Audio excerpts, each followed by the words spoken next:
akong power. Kung nakikita ninyo ngayon, nag-iisa ako. Ang kasama ko lang yung taong bayan na nagsasabi, lumaban ka, na wala ding kapangyarihan. No? Ordinary Filipino citizens. So paano ako mananakot ng mga members ng House of Representatives na kumbaga angkla, nakasabit sa kapangyarihan ni BBM, sa kapangyarihan ng administrasyon. So paano mo matatakot yung mga ganun? Eh sila yung in power. Ako yung nag-iisang nag-iisang tao na hindi kaparte ng barkada. Bago pa naman ako, okay, unahin ko sagutin yan ha.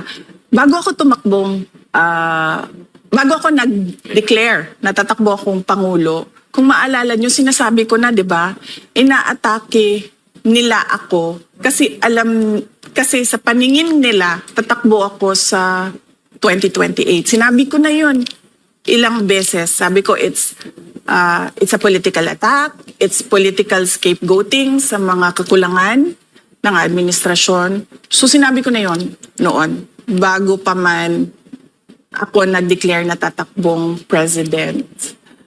Yun namang frontrunner, hindi kasi ako naniniwala dyan sa numbers na yan. Kasi hindi natin alam kung sinong nagpagawa ng survey. Malay ba natin kung pinapalabas lang nila na frontrunner ako pero hindi naman pala totoo.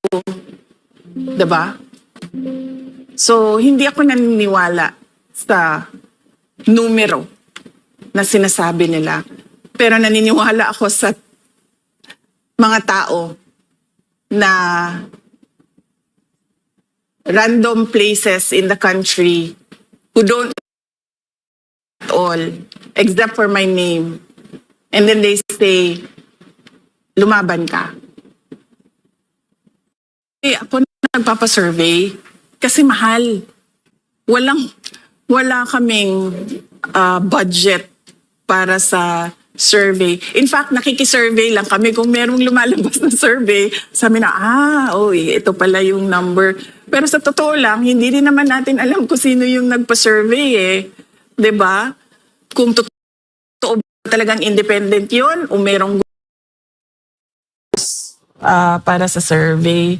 So, hindi ko binabase sa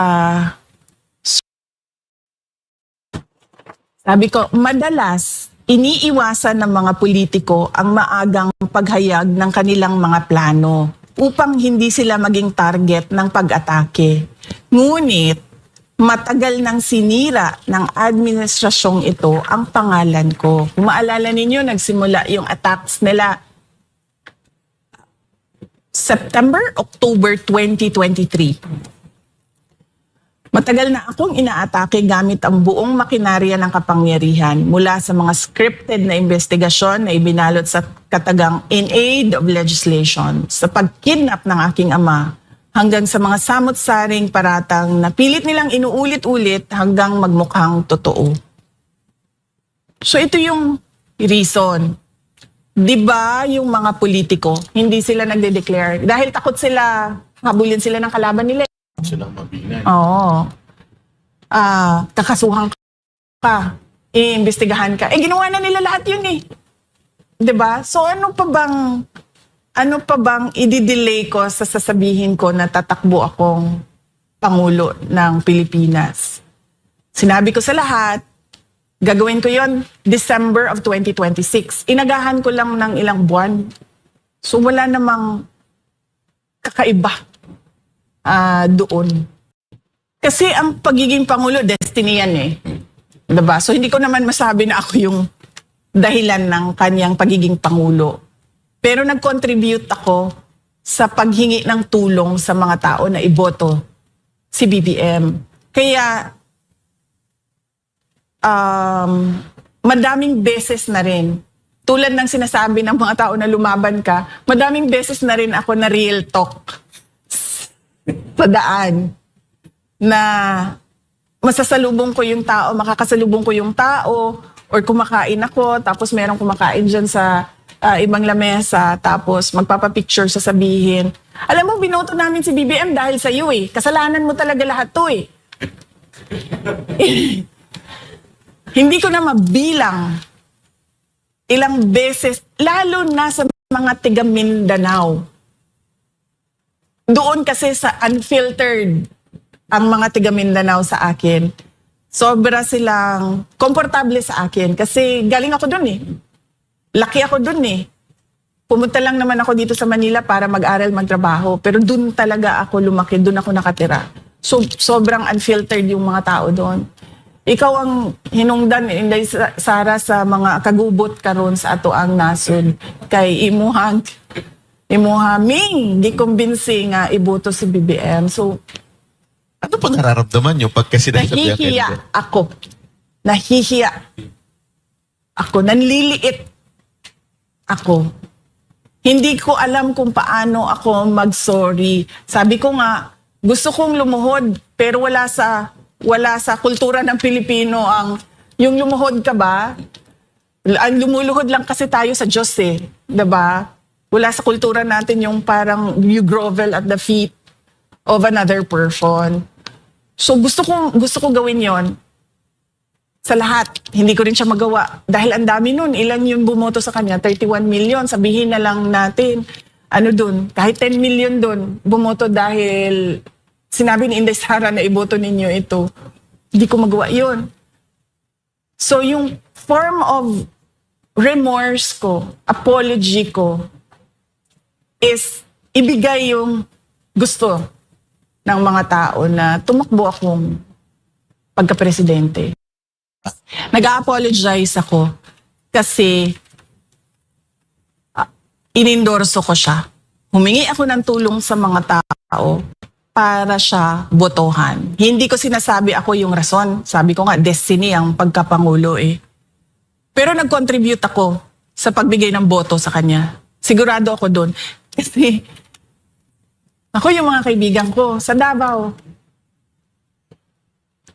Every time na umuwi ako, sinabi mo kasi na iboto eh. Nagtandem kasi kayo eh. Lalo na yung mga kaibigan ko sa Davao na wala pa ako sa politika. Bago pa man maging pangulo ang tatay ko, kaibigan ko na sila.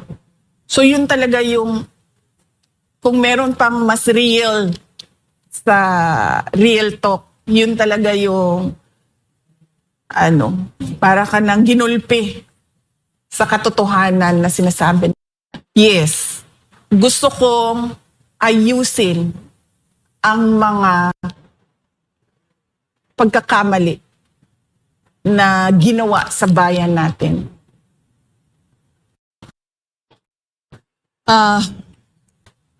Kung meron akong time machine, pabalik ako, tatakbo akong mayor. Susundin ko yung gusto ko na 3-term mayor ng isang syudad. Kung hindi ako tumakbo, yung mga hiningan ko ng tulong, hindi boboto yun kay BBM. So baka pa natalo siya. So hindi ganito yung inabot ng ating bayan. Nga talaga natalo siya. Kasi nung pag-recruit sa akin, at hindi ko naman ito first time na sinabi ha. Sinabi ko na ito eh. Nirecruit ako ni Senator Amy Marcos, tumakbong Vice President. Tinanong ko siya, bakit ako?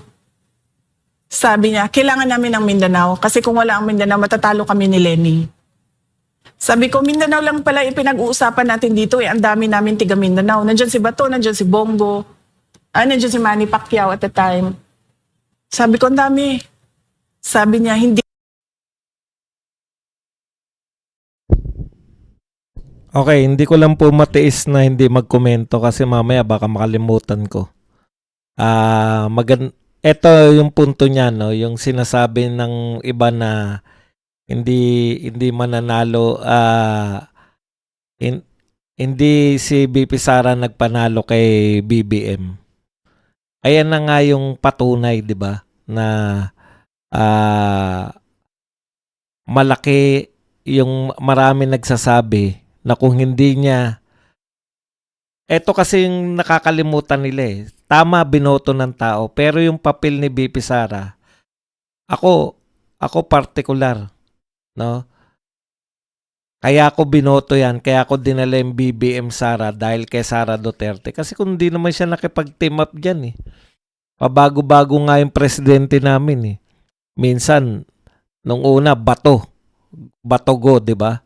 Tapos, naging Go Sara. Oh. Nagsiatras naman. Umatras lang si Bongo. Alam nyo kung si Bongo tumuloy, di natin alam. Baka manalo pa rin siya eh. Pero, ganun talaga eh. Dito ako hindi believe sa sinasabi ni BP Sara na sana kung bumalik siya, kung bumalik may time machine, hindi siya tatakbo. Sino mananalo? Halimbawa, tama yung hinala niya, baka si Lenny manalo. Hindi naman natin matitiyak kung hindi magiging ganyan si Lenny. Maaaring mas maayos si Lenny kasi hindi naman siya napagbibintangang adik. Pero yung nakawan, hindi natin masasabi kasi isa pa rin naman na walang direksyon yun eh. yun yung punto natin. Uy, hindi, kaya tama ka sa sinasabi mo, BP Sara, na yung nasa taas na nagtutulak sa'yo kung anong direksyon mo. Kasi kung ikaw pa lang masusunod, pinabalik ka na, di ba? Meron na tayong experience na ganito kay BBM. Tapos pinabalik ka, kung ikaw ang masusunod, tatakbuhan mo, mayor. Di si Lenny magiging presidente. Ang tanong, yung Pilipinas ba, mas maganda ba kay Lenny o pareho lang? Yun yung punto ko ron eh. Baka naman wala namang epekto yung pag si Lenny naging presidente. Hindi lang siya adik. Pero, yung nakawan, kaya rin bang pigilan ni Lenny yun? Kung yan yung mga congressman, kung yan yung mga... Kaya ba may kapasidad ba si Lenny na mapaganda yung Pilipinas? Wala rin naman eh. Ititigil niya rin yung war on drugs dahil galit siya sa war on drugs. Ganyan din ang mangyayari sa sa West Philippines Sea. Makikipagtunggali rin tayo. So, tama yun na yung nasa taas na nagpapasya. Kasi gusto mo pala mag-mayor eh. Ngayon, tinutulak ka na para mag-presidente talaga. Yan talaga. Mas ibig sabihin, BP Sara, mas tama yung binibigay sa yung direksyon nung nasa taas. Balik na tayo kay BP Sara. Sumingit lang.